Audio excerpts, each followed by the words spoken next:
आपको बता दिया कितने आर्टिकल्स का वायलेशन है, और ये भी बता दिया जस्टिस पवन कुमार ने कि ये जजियाकर है। शोएब जमाई अब क्या कहेंगे? किसी धार्मिक संस्था को पैसा क्यों जाना चाहिए? और आप कह दीजिए ना, धार्मिक संस्था को ना जाए, सरकारी संस्था बन जाए, उसको पैसा चला जाए, अगर आपको हलाल खाना ही है तो, लेकिन मुझे ऑप्शन दे दे। अब क्या कहेंगे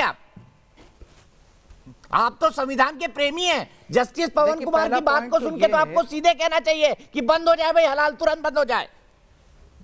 आपने संविधान की प्रतियां लगाई थी शाहीन बाग में।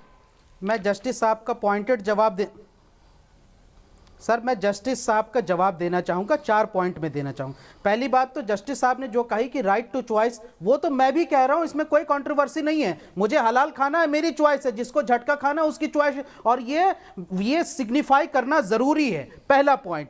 दूसरी बात यह है कि एपडा और जितने भी हलाल सर्टिफिकेट जो संस्थाएं वो सब गवर्नमेंट रजिस्टर्ड है, वो गवर्नमेंट रजिस्टर्ड है। अगर गवर्नमेंट उनको कह रही है कि आप हमसे रजिस्टर्ड होकर के आप ले सकते हैं, तो सरकार तो पिछले 6 सालों में है, आपने क्यों नहीं टैक्स लिया? उन लोगों को क्यों टैक्स देने दिया?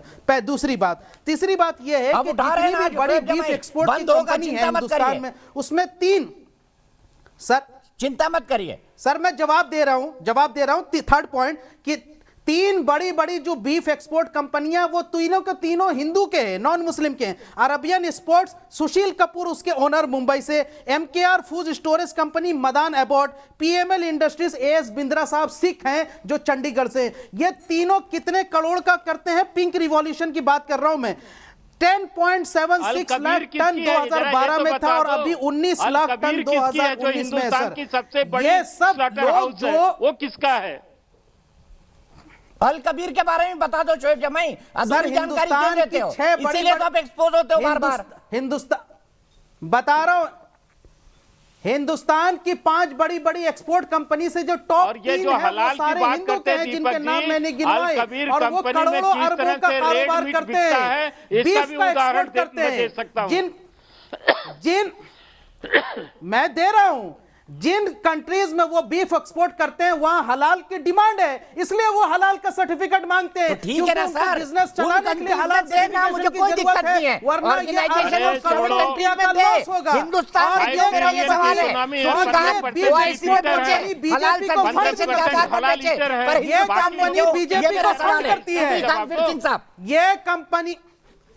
ये कंपनी बीजेपी को फंड भी करती है। बीजेपी का MLA संगीत सोम खुद बीफ एक्सपोर्ट कंपनी का डायरेक्टर है सर, अल्दुआ कंपनी का डायरेक्टर है। मोइन कुरैशी और योगेश रावत उसके ओनर हैं, जो को ओनर है। 2005 में company of registrar of affairs के आप इसमें झूठ बोल रहा है। इन्होंने कसम खाई है, कभी सच नहीं बोलेंगे। इन्होंने कसम खाई है, और इन्होंने कसम खाई है। सुनी जान प्लीज बोलिए।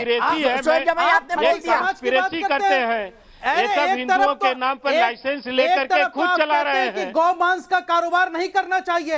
एक तरफ तो आप गौ मांस का कारोबार करने पर मुसलमानों को मारते हैं, दूसरी तरफ कहते हैं कि खटिक समाज की नौकरी चली गई। ये दोगलापन कहां से आ गया आप में? ये देखो करना चाहते हैं, क्या तर्क लाए, गजब तर्क लाए। सुबह खान प्लीज आइए फिर। सिंह साहब हिंदू है, क्यों करना चाहते हैं?